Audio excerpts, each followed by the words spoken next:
Morning Football back in studio. We are presented by Rocket Mortgage. We are listening to The Weeknd ahead of his Super Bowl 55 halftime performance. It is February 3rd. My name's Kay Adams. Anthony, our director, if you could keep this track under me the entire show, I would be very excited with that. So many guests. Nate Burleson, Peter Schrager, Kyle Brandt. Who are you most excited to talk to today?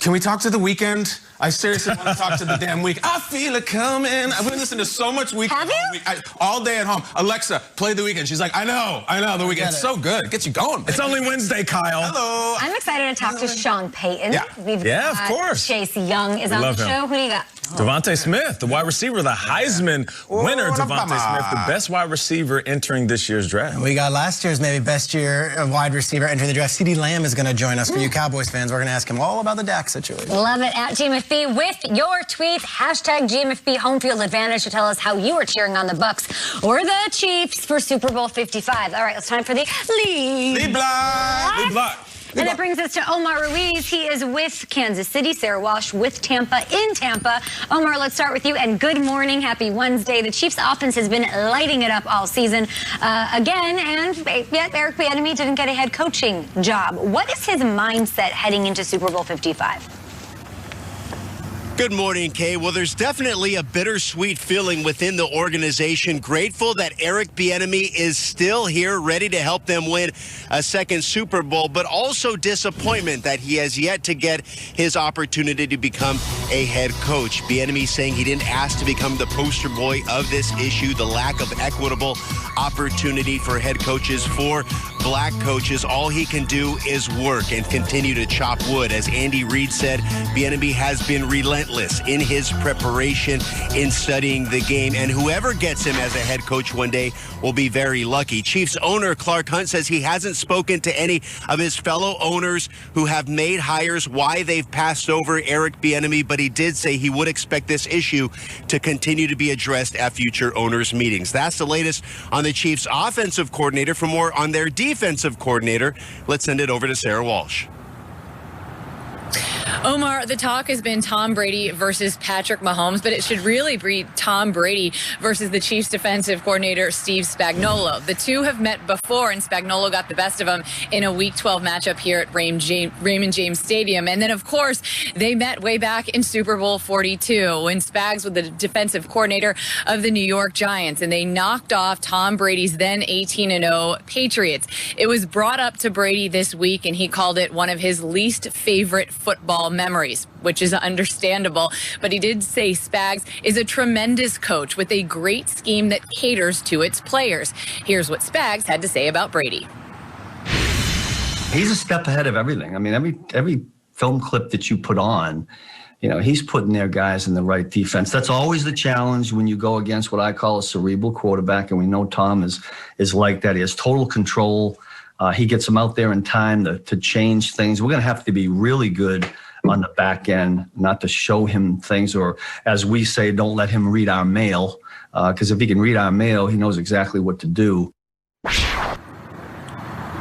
Spagnuolo also said a lot has changed in the game of football since these two met in Super Bowl 42, but one thing remains the same. He said the quarterback is every bit as good, and expect him to put the pressure on Brady. When they met in Week 12, when Brady dropped back, the Chiefs were blitzing him 45% of the time, Kay.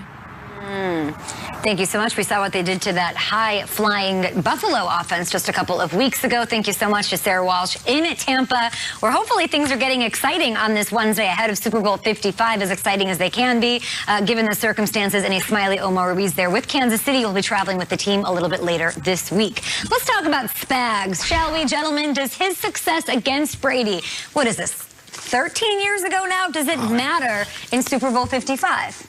We're talking about 2007? Yep. 2008? Long time ago. No. I mean, what was going on back then? All right, here we go. Obama was going up against Hillary Clinton for the presidential election.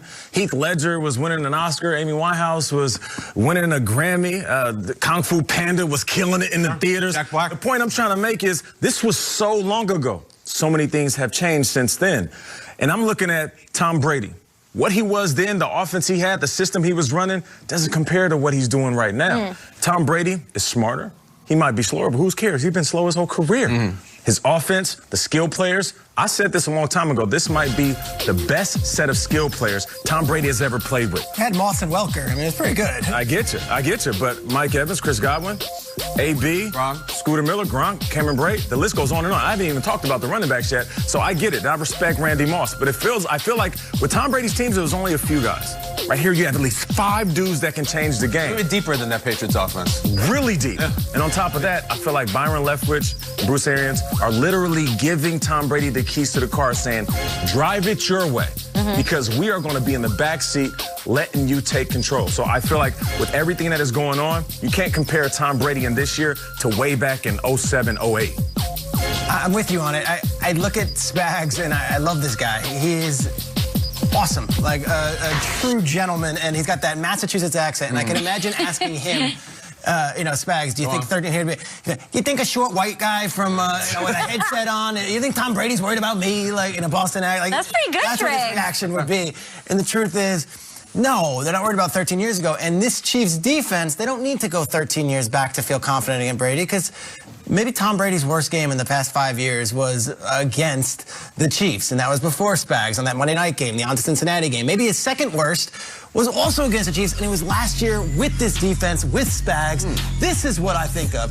Chiefs defense going into Foxborough last year on week 14, and Brady going 19 of 38 for 160 yards, throwing a pick and being sacked 3 times by this very defense. This game is pivotal in the Chiefs' defensive story, because all year we've been hearing their offense can light it up, but can their defense step up when they need it? They shut down Brady. They finally beat Brady for the first time in this game, and then last year they go on that incredible run. They don't lose throughout the playoffs, and their defense shows up in the Super Bowl against Garoppolo in that running game from the Niners. If I'm Spags, I'm not worried about 13 years ago. I'm saying we've beaten Brady before. We did it this season, but we also did it last year when he had all those guys in New England. We went into his building. And if I'm Brady, I'm thinking, I'm not worried about some guy with a headset. But Spags, you don't think that Brady's worried about you? And what's up? Hey, I'm a little white guy with a headset. It's about the players, Peter. That's pretty good. Peter, it's about the players. Peter. About me. Stop. Peter Schrager. You have a perfect name for a Boston accent. It's about the players. All right, but hold on. Peter roll? In 2004, Andy Reid's Eagles lost to the Steelers, and Bruce Arians was the wide receiver. Okay. You guys don't think that plays any role in this? Hello, that's big. No, that game is kind of an elephant in the room here, that Patriots lost at 18-0. Let's just settle this for 1 second. I think the biggest opponent for the Patriots that game was arrogance and hubris. That team was so cocky. Brady is leaving Eli hanging. He's laughing off Waxaco's prediction, and I don't blame him. I would have been cocky too. No one was as good as them, except for maybe the Giants. This is a totally different team. I actually think that Spagnuolo defense that night taught Brady a lesson that you can be beat and you can be knocked out and you are not like God's gift, and I think he's taken that with him. I think if we want to look at a relevant comparison now, you look at the most recent example, even more recent than the one Peter brought up, this season. Now, we remember this as the Tyreek Hill game, but if you go back and look at it, the defense of the Chiefs didn't really touch Brady. They had 2 guys with a half a sack each, 1 sack total. Brady won the 4th quarter, 14-0. It was kind of like he had figured them out by the end. I don't see Justin Tuck in this. I don't see Strahan. I don't see any of those guys, because Brady was really clean after this game. Chiefs did win because the offense was dominant, but the Spagnuolo defense did not pull a full Justin Tuck on Brady in this game, and I don't think they will in this one either. The only relevance that I would say this might have comes from Sarah's report, where Brady immediately says that's one of my least favorite football memories. And as someone who is a cyborg of football and motivation, there may be something there. Schematically, dust in the wind, but between the ears, maybe. I love it. I think it sort of shows me, at the very least, that he will stay aggressive on the biggest stage, that he will relent. Like, he's not afraid of who the opponent is. That's what it proves. Also, just got to give credit to Spags for what, I mean, this was the 24th ranked defense before he took it over, and they've been 7th in back-to-back years. So he, all around, overall, even if he doesn't, more credit to Spags if he doesn't have those studs like you're talking about out there to do it. And I asked Tyrann Mathieu, one of the studs on the Chiefs defense, about Spags. Take a look. And how big of a factor is he in stopping Brady since he's done it before? He's a huge factor. He's been so great for us. You know, he's such a great man and a great teacher. I'd probably say the one word I would use with